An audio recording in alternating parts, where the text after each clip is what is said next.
terms that they can handle. So I just think it's really interesting for us to kind of take some of that on board and figure it out, and how do we relate to that sort of demand, if you will. And then there's a whole other area with sort of agriculture and special purpose loans, agricultural loans, housing loans, loans for electrification, for solar power, for all sorts of other objectives that people would like to use microlending for. I think there's a big area there to explore. Particularly, you saw that there were 650 million rural farm-based families who have very different kinds of cycles. Many of those cycles are not really sustainable for the kinds of credit that we give. And we have still, I think, a pretty big self-selection problem in microfinance where certain kinds of families, their income is just so variable that they can't participate in the highly rigid methodologies we have.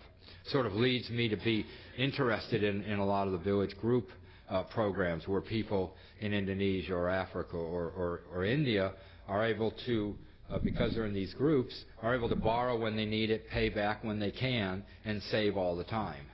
And those are very, very powerful alternatives, far more flexible than most of what this community spends most of its time doing. And there might be some real power in that approach.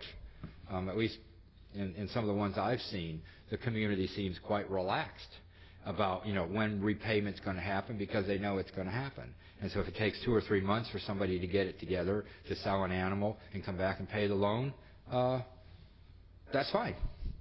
And that's cool, because those 20 families know each other, and that works just fine. So all of a sudden there's an immensely more appropriate financial service than the highly structured, rigid product that many of us are out there trying to get out to those same sorts of families.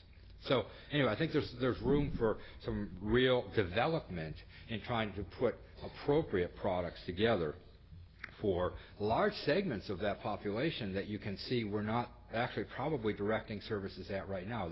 There's 1 billion people on that first chart I showed that are not the natural recipients of our financial services. Increased capital flows is another bucket that was defined in the original strategy for which we got started on, and it'll continue to be an important part of what we do going forward. And it's sort of, a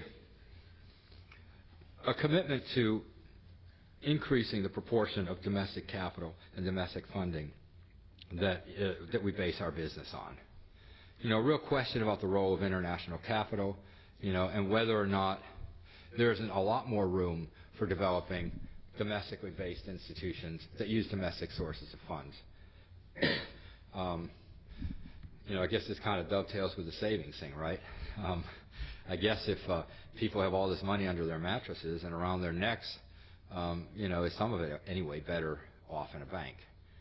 I guess if you're not in a hyperinflationary environment, could be. Okay, the financial efficiency gains could be pretty considerable. But beyond that, is there a role for philanthropic capital to increase the strength and the mechanisms for domestic capital, savings-based institutions, domestic capital, local entrepreneurs to invest in what we do? And that's something that we feel is a next important step. There isn't any particular long-term reason for financial access in rural communities to be based on international capital flows.